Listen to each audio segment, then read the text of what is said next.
दोस्तों Asia cup के super 4 महामुकाबले में पाकिस्तान के खिलाफ खेलते हुए टीम इंडिया के बल्लेबाजों के बाद गेंदबाजों ने मचाया कोहराम। जहां पर टीम इंडिया की ओपनर बल्लेबाज शुभमन गिल और रोहित शर्मा ने तूफानी अंदाज में बल्लेबाजी करते हुए चौके छक्कों की बरसार के साथ पाकिस्तान के गेंदबाजों का जम के काटा चालान। तो वही दोस्तों वर्षा से बाधित इस मुकाबले में टीम इंडिया की रन मशीन विराट कोहली ने 12 गगनचुंबी छक्कों की मदद से मात्र 64 गेंदों में ही जड़ दिया एशिया कप का सबसे धुआंधार विस्फोटक शतक। तो वही दोस्तों अंतिम के ओवरों में हार्दिक पांड्या और सलामी विकेट कीपर बल्लेबाज ईशान किशन ने आतिशी पारी खेलते हुए पाकिस्तान के गेंदबाजों के उड़ाकर रख दी परकच्चे और नामुमकिन को मुमकिन करते हुए दे दी उन्हें क्रिकेट इतिहास की सबसे शर्मनाक हार। नमस्कार दोस्तों, स्वागत है आपके अपने पसंदीदा क्रिकेट चैनल क्रिक अबोबो में। दोस्तों इस वीडियो में हम आपको भारत और पाकिस्तान के बीच खेले गए एशिया कप के सुपर 4 मुकाबले की पूरी रोमांचक हाईलाइट आपके सामने परोसने वाले हैं। लेकिन दोस्तों वीडियो में आगे बढ़ने से पहले अगर आपको भी टीम इंडिया की शानदार जीत पसंद आई हो तो वीडियो को लाइक करके चैनल को अभी के अभी सब्सक्राइब जरूर कर दें।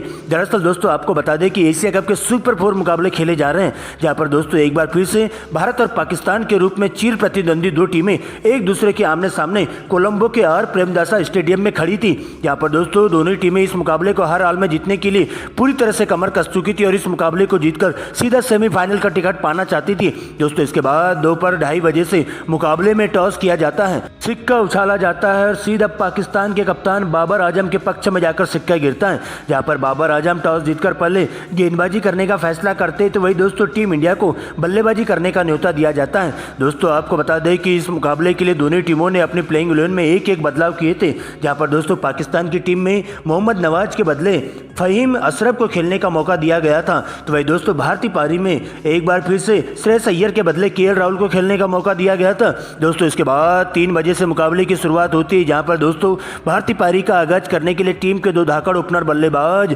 विस्फोटक बल्लेबाज शुभमन गिल और कप्तान रोहित शर्मा मैदान पर आते हैं। तो वही दोस्तों पाकिस्तान के लिए पहले ओवर की गेंदबाजी करने के लिए तेज गेंदबाज शाहीन अफरीदी आते हैं। जहां पर दोस्तों पहली 5 गेंदों पर एक सटीक लाइन लेंथ के तहत रोहित शर्मा को पूरी तरह से शाहीन अफरीदी बीट करके रख देते और बिल्कुल भी हाथ खोलने का मौका नहीं देते। लेकिन दोस्तों अंतिम बाउंसर गेंद पर पुल शॉट मारकर गेंद को दर्शक दीर्घा में 6 रनों के लिए भिजवा देते हैं। वही दोस्तों इसके बाद दूसरे ओवर की गेंदबाजी करने के लिए नसीम शाह आते हैं। उनका सामना होता है शुभमन गिल से, जहां पर दोस्तों अपने ही अंदाज में बल्लेबाजी करते हुए शुभमन गिल इसी ओवर में बैक टू बैक 3 करारे चौके जड़ देते हैं और नसीम शाह की पूरी तरह से लाइन लेंथ बिगाड़ कर रख देते हैं और अंतिम गेंद पर सिंगल लेकर स्ट्राइक अपने पास रखना पसंद करते हैं। इस प्रकार से 2 ओवर की समाप्ति पर टीम इंडिया का स्कोर 20 रनों तक पहुंच जाता है बिना विकेट गंवाए। इसी अंदाज में दोनों ही बल्लेबाज भारतीय पारी को आगे बढ़ाने का काम करते हैं और नजरें जमाते हुए पहले सेट होने का काम करते हैं। लेकिन दोस्तों इसी बीच तीसरे ओवर की गेंदबाजी करने के लिए पाकिस्तान के सबसे तेज तर्रार खोकार गेंदबाज हरीश राउफ की एंट्री होती है। जहां पर दोस्तों शुभमन गिल और रोहित शर्मा का जम के गुस्सा फूटता है।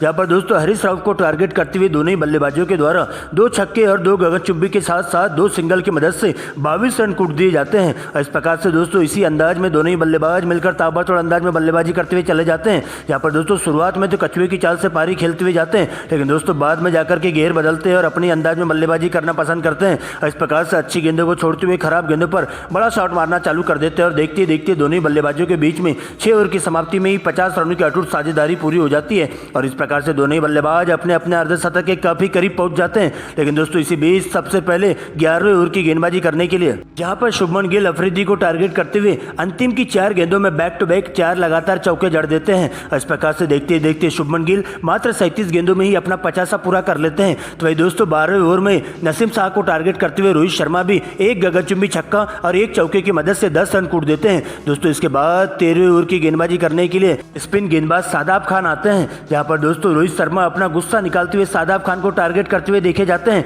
और एक ही ओवर में 3 गगनचुंबी छक्कों की मदद से 18 रन कूट देते हैं और इस प्रकार से रोहित शर्मा 42 गेंदों में ही अपना अर्धशतक पूरा कर लेते हैं। और इसके बाद तो दोस्तों दोनों ही बल्लेबाज अपने अंदाज में बल्लेबाजी करना जारी कर देते हैं। जहां पर दोस्तों सिंगल को डबल में और चौकों को छक्कों में कन्वर्ट करना दोनों ही बल्लेबाज जारी कर देते हैं और देखते देखते पाकिस्तान के तेज गेंदबाजों के साथ साथ स्पिन गेंदबाजों की पूरी तरह से हवा टाइट कर देते हैं। लेकिन इसी बीच एक बार फिर से 17वें ओवर की गेंदबाजी करने शादाब खान आते हैं और आते ही टीम इंडिया पर पूरी तरह से काल बनकर टूट पड़ते हैं। जहां पर दोस्तों 17वें ओवर की चौथी गेंद पर 121 के स्कोर पर रोहित शर्मा के रूप में पहला बड़ा झटका टीम इंडिया को दे देते हैं। दरअसल दोस्तों रोहित शर्मा 56 रनों के निजी स्कोर पर शादाब खान की गेंद पर फहीम अशरफ को कैच दे बैठते हैं और इस प्रकार से उनके बल्ले से 6 चौके और 4 गगनचुंबी छक्के देखने को मिलते हैं। दोस्तों इसके बाद नए बल्लेबाज के रूप में शुभमन गिल का साथ देने के लिए विराट कोहली मैदान पर आते हैं। तो भाई दोस्तों इसके बाद 18वें ओवर में एक बार फिर से तेज गेंदबाज शाहीन अफरीदी का कातिलाना गेंदबाजी देखने को मिलती है और अच्छी लाइन में दिखाई दे रहे शुभमन गिल को 58 रनों के निजी स्कोर पर आगा सलमान के हाथों कैच आउट करवाकर पवेलियन का रास्ता दिखा देते हैं। दोस्तों इसके बाद नए बल्लेबाज के रूप में विराट कोहली का साथ देने के लिए केएल राहुल की एंट्री होती है, जहां पर दोस्तों शुरुआत में दोनों ही बल्लेबाज सिंगल डबल की मदद से कछुए की चाल से भारतीय पारी को आगे बढ़ाने का काम करते जाते हैं और अच्छी गेंदों को छोड़ते हुए खराब गेंदों पर बड़ा शॉट मारना चालू कर देते हैं, जहां पर केएल राहुल 25वें ओवर की पहली गेंद पर करारा प्रहार करते हुए 1 बाउंस चौका जड़ देते हैं और इस प्रकार से दोस्तों टीम इंडिया का स्कोर 24.1 ओवर में ही 2 विकेट गंवाकर 147 रनों तक पहुंच जाता है। लेकिन दोस्तों इसी बीच तेज बारिश शुरू हो जाती है और मैच को तुरंत रोकना पड़ता है और सभी खिलाड़ियों को ग्राउंड के बाहर बुला लिया जाता है। लेकिन दोस्तों इसी बीच बारिश रुकती पूरे 1 घंटे के बाद और एक बार फिर से मुकाबले की शुरुआत होती है। लेकिन दोस्तों इसके बाद पाकिस्तान के तेज गेंदबाज शाहीन अफरीदी का जलवा देखने को मिलता है, जहां पर दोस्तों आते ही सबसे पहले इसी ओवर की दूसरी गेंद पर विराट कोहली को सीधा क्लीन बोल्ड कर देते हैं, जहां पर तेज गति से फेंकी गई इंस्विंग गेंद टप्पा पड़ने के बाद तेजी से अंदर की तरफ आती है और ऑफ स्टंप की गिल्ली को उखाड़ कर ले जाती है। तो दोस्तों अगले ही ओवर में नसीम शाह के द्वारा भी घातक गेंदबाजी देखने को मिलती है और केएल राहुल को सीधा क्लीन बोल्ड कर देते हैं। यहाँ पर राहुल के बल्ले से 2 चौकों की मदद से 17 रन देखने को मिलते हैं। दोस्तों इसके बाद नए बल्लेबाज के रूप में हार्दिक पांड्या और सलामी विकेट कीपर बल्लेबाज ईशान किशन मैदान पर आते हैं। यहाँ पर दोस्तों शुरुआत में दोनों ही बल्लेबाज काफी संभल कर खेलते हुए और कोई विकेट गंवाए बिना भारतीय पारी को कछुए की चाल से धीरे धीरे ही आगे बढ़ाने का काम करते जाते हैं और अच्छी गेंदों को छोड़ते हुए खराब गेंदों पर ही बड़ा शॉट मारना चालू कर देते हैं। लेकिन दोस्तों इसी बीच देखते ही देखते दोनों ही बल्लेबाजों के बीच में सिंगल डबल की मदद से 50 रनों की अटूट साझेदारी पूरी हो जाती है और इस प्रकार से 40 ओवर की समाप्ति पर टीम इंडिया का स्कोर 4 विकेट के नुकसान पर 235 रनों तक पहुंच जाता है। लेकिन दोस्तों इसके बाद 41 ओवर में ईशान किशन अपने हाथ खोलते हुए दिखाई देते हैं और पाकिस्तान के तेज गेंदबाज शाहीन अफरीदी को अपना टारगेट बनाते हैं, जहां पर इसी ओवर में 2 छक्के और 2 चौकों की मदद से 20 रन कूट देते हैं और इस प्रकार से मात्र 37 गेंदों में ईशान किशन अपना अर्धशतक पूरा कर लेते हैं। तो ये दोस्तों 42वें ओवर में एक बार फिर से पाकिस्तान के तेज गेंदबाज नसीम शाह को टारगेट करते हुए हार्दिक पांड्या भी अपने बल्ले से जलवा बिखरते हुए दिखाई देते हैं और धुआंधार अंदाज में 4 बैक टू बैक चौके जड़ देते हैं और देखते देखते हार्दिक पांड्या भी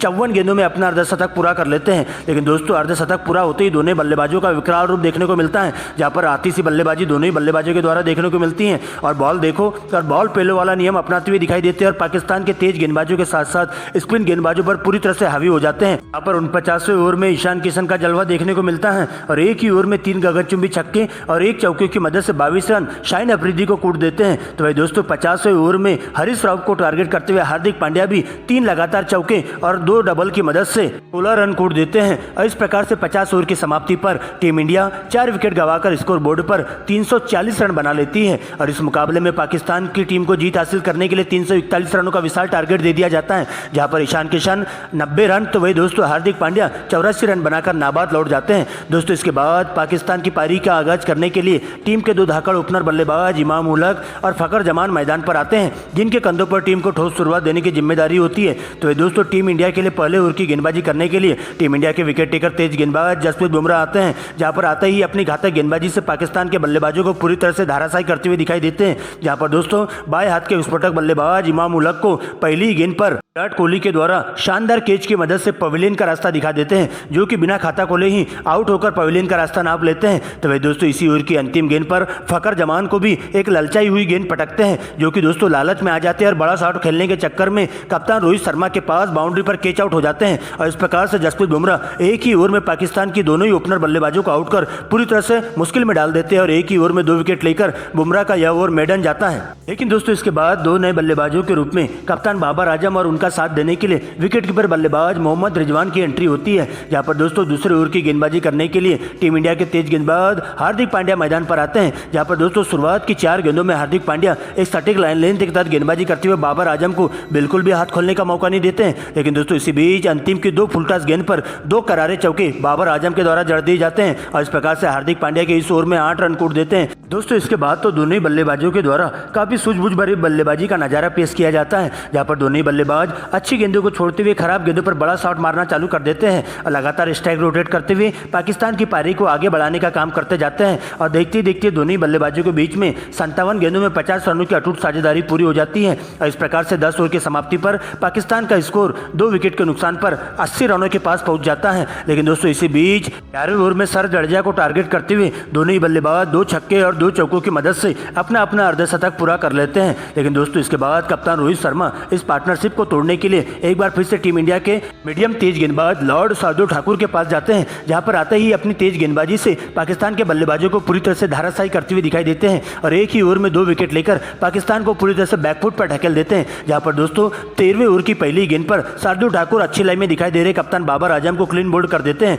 जो कि 52 रन बनाकर पवेलियन का रास्ता नाप लेते हैं। तो वे दोस्तों इसी ओवर की अंतिम गेंद पर बड़ा शॉट मारने के चक्कर में मोहम्मद रिजवान भी सीमा रेखा के पास 55 रनों के निजी स्कोर पर कैच आउट होकर पवेलियन को लौट जाते हैं। दोस्तों इसके बाद आगा सलमान का साथ देने के लिए इफ्तिकार अहमद मैदान पर आते हैं, जहां पर दोस्तों पहली गेंद पर एक गलत कॉल के चक्कर में आगा सलमान को रनआउट का शिकार होना पड़ता है, जो कि बिना खाता खोले डगआउट की ओर लौट जाते हैं। दोस्तों इसके बाद इफ्तिकार अहमद का साथ देने के लिए नए बल्लेबाज के रूप में शादाब खान मैदान पर आते हैं, जहां पर दोस्तों शुरुआत में दोनों ही बल्लेबाज काफी संभल कर खेलते हुए दिखाई देते हैं और लगातार स्ट्राइक रोटेट करते हुए पाकिस्तान की पारी को आगे बढ़ाने का काम करते जाते हैं। जहां पर दोस्तों सबसे पहले 20वें ओवर में एनामिन कुलदीप यादव को टारगेट करते हुए इफ्तिकार अहमद 3 लगातार गगनचुंबी छक्के लगा देते हैं। तो वही दोस्तों 22वें ओवर में सर जडेजा को टारगेट करते हुए शादाब खान भी बैक टू बैक 4 चौके जड़ देते हैं और इस प्रकार से देखते देखते दोनों ही बल्लेबाजों के बीच में 50 रनों की अटूट साझेदारी पूरी हो जाती है। लेकिन दोस्तों इसी बीच 30वें ओवर की गेंदबाजी करने के लिए चाइनामैन कुलदीप यादव की एंट्री होती है, जहां पर दोस्तों अच्छी लाइन में दिखाई दे रहे हैं इफ्तिकार अहमद को 55 रनों के निजी स्कोर पर रनआउट कर पवेलियन का रास्ता नपवा देते हैं। इसके बाद दोस्तों नए बल्लेबाज फहीम अशरफ आते हैं,